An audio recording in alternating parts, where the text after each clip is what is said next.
Physicians face challenges every day, from difficult patient encounters to changing regulatory requirements. At Copic, our commitment to you goes beyond providing reliable medical liability insurance. What sets us apart is our proactive approach, a 24/7 hotline answered by physicians, specialty-specific guidance and CME-accredited education, and unwavering dedication to help you thrive. COPIC.com. We're Copic, here for the humans of healthcare, here for you. So just like anything, a provider and their healthcare organization needs to be conducting periodic auditing and monitoring of all billing documentation, whether or not it's AI generated or not, to ensure the accuracy. There's no get out of jail free card if the AI recommendation is for a higher code than what was actually performed.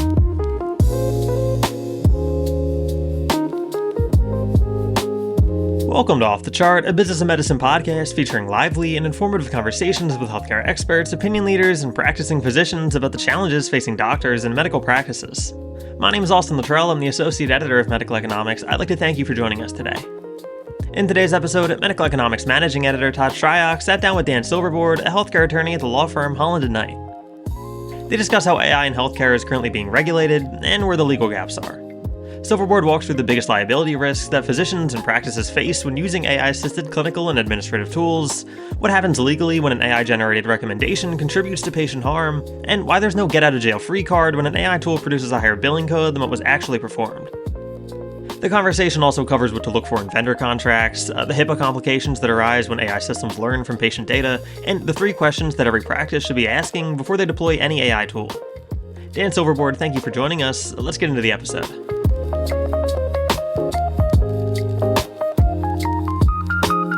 I'm here with Dan Silverboard, healthcare attorney at the law firm of Holland Knight, to talk about AI in healthcare. Dan, thanks for joining me. It's great to be here. Thanks for having me. So Dan, from a legal standpoint, how is AI in healthcare currently being treated? Is it simply a software decision support tool? Is it a medical device or something else? It's a good question. I think you can look at that through the lens of the regulating entities, those people out there who are passing laws and regulations that affect the use of artificial intelligence in healthcare. So states are regulating AI primarily as a unique technology that supports clinical decision making, that supports medical records documentation by licensed healthcare professionals, not necessarily as a medical device. The FDA does not independently regulate AI.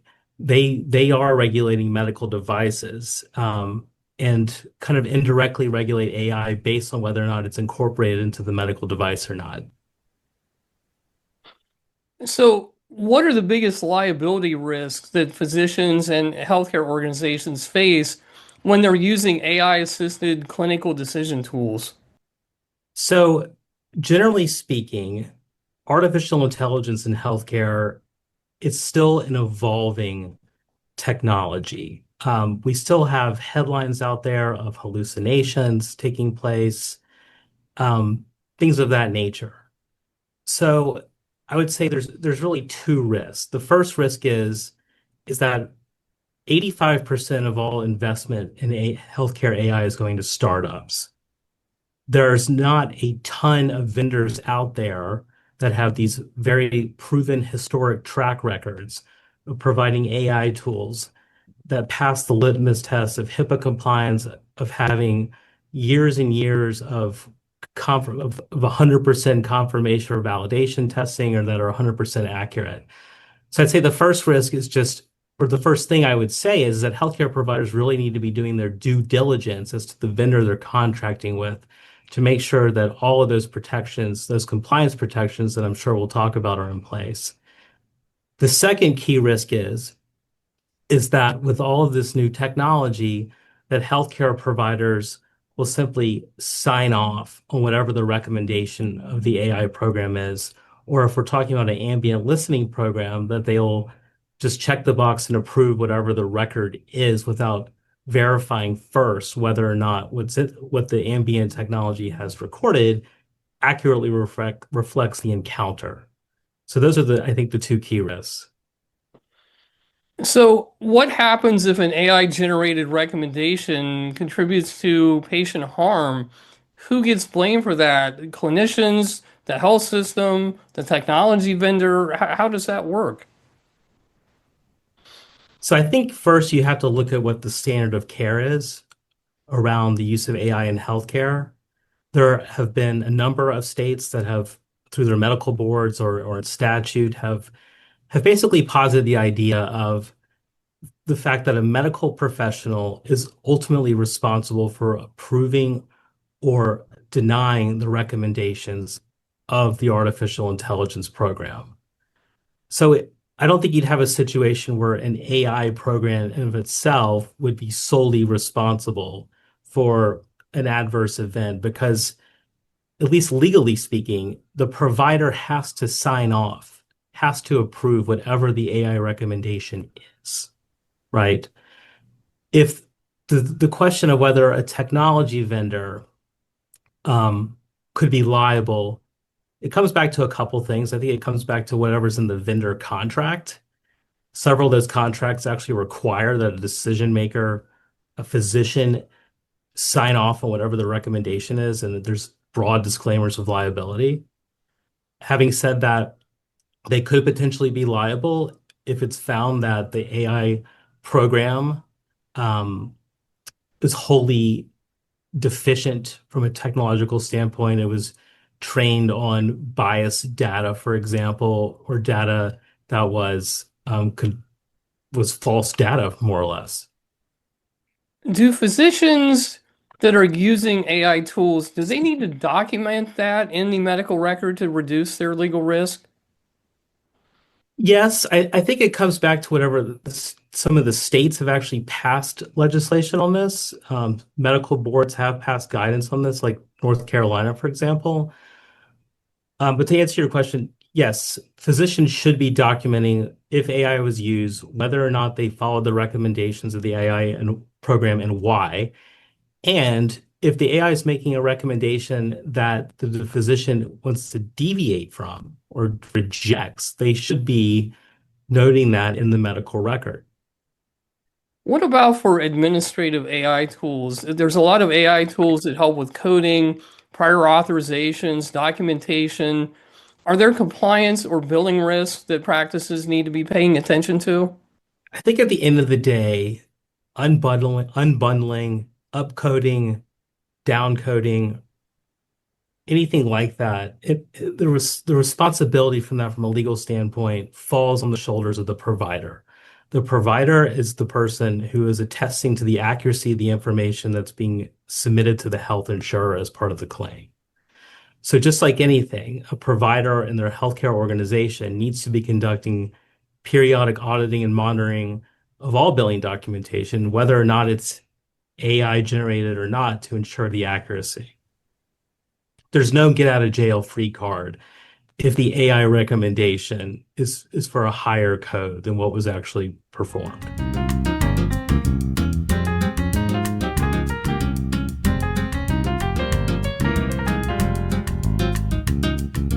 Hey there, Keith Reynolds here, and welcome to the P2 Management Minute. In just 60 seconds, we deliver proven, real-world tactics you can plug into your practice today, whether that means speeding up check-in, lifting staff morale, or nudging patient satisfaction north. No theory, no fluff, just the kind of guidance that fits between appointments and moves the needle before lunch. But the best ideas don't all come from our newsroom. They come from you. Got a clever workflow hack, an employee engagement win, or a lesson learned the hard way? I want to feature it. Shoot me an email at kreynolds@mjhlifesciences.com with your topic, a quick outline, or even a smartphone clip. We'll handle the rest and get your insights in front of your peers nationwide. Let's make every minute count together. Thanks for watching, and I'll see you in the next P2 Management Minute. How should healthcare organizations approach their vendor contracts for AI tools to ensure adequate legal protections around accuracy, data use, liability, privacy, things like that? That's a great question. Healthcare providers and organizations are going to want robust representations and warranties in their agreement that the AI vendor is HIPAA compliant, meaning that they have privacy and security policies, They conduct security risk assessments, for example. They are also going to want reps and warranties that the AI vendor conducts on an ongoing basis, validation testing, bias testing, and that they report back to the healthcare provider if there's any sort of problems that emerge from that testing. Also, some basic reps and warranties that the vendor has a data governance plan and that their technology is free of any claims that the program or the data it's trained on is somehow biased or otherwise untrustworthy. What about the privacy issues for systems that are continuously learning from patient data? Are there complications with those that practices need to be aware of? So the interesting issue here is for whose benefit is the AI training its data for?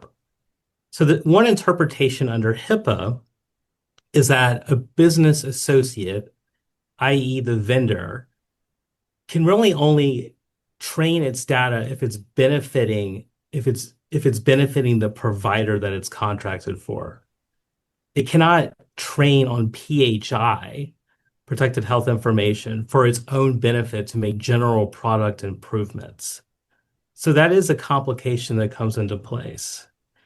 However, if we're not talking about PHI and it's just de-identified data, that's a lot simpler. There's a lot more freedom on the part of the technology vendor from a HIPAA standpoint to train on that de-identified data to improve its products or to improve the AI program.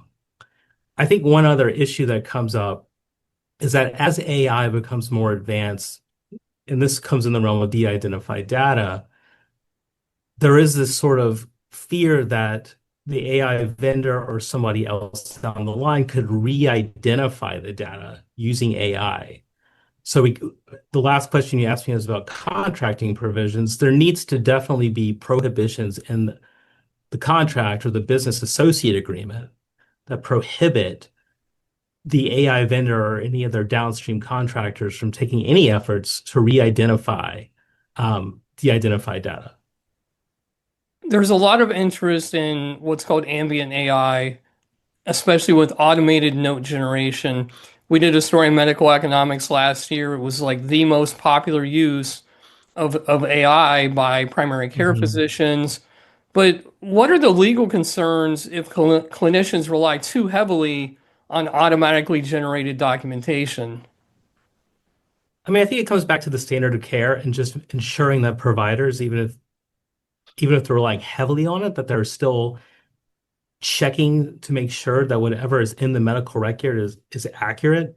I mean, Texas, for example, has a statute that has that as a requirement for all providers that use AI to record patient encounters. So that's still I would say, the number one concern.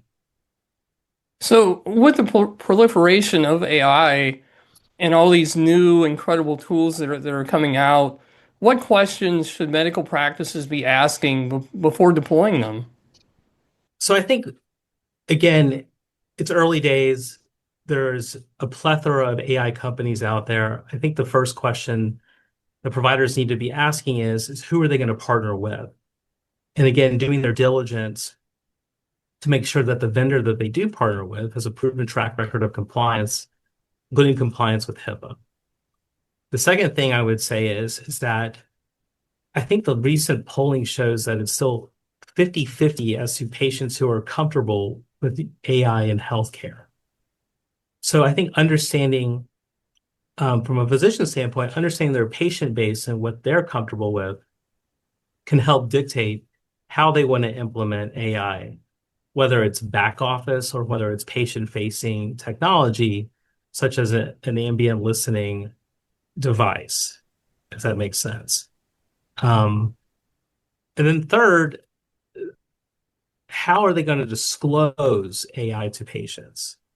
There's certain states, again, that require that disclosure happens, but in the states that don't require that, it's something they want to do regardless of the law, just for customer patient physician relationship to safeguard that, or is it something they want to put into a notice of privacy practices that we utilize artificial intelligence? So those are some of the questions that I think physicians should be at least talking about before rolling out AI into their clinical operations. Looking ahead 5 years, do you expect AI-related malpractice or compliance litigation to increase significantly, and what would be driving that? So if you believe the Department of Health and Human Services, the implementation of artificial intelligence in healthcare is going to decrease adverse patient events. So we have to wait and see on that. In 5 years, if that's true, then maybe litigation risk goes down. I think where you're going to still see a continuing amount of litigation has to do with the use of artificial intelligence and algorithms by health insurance companies to deny or downcode claims or to deny requests for prior authorization.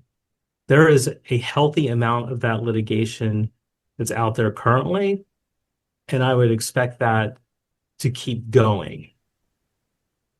Is there anything else that you would like to mention about AI for medical practices that we haven't talked about? I think artificial intelligence holds great promise for the future of healthcare. I do think for now it's early days, and that healthcare providers need to be vigilant about the vendors who they're contracting with to provide those services, and to conduct periodic auditing and monitoring, especially around programs that generate billing codes, for example, and clinical recommendations, and have those sort of compliance checks in their compliance programs. Dan, thanks for joining me. Thanks for having me. It's great being here.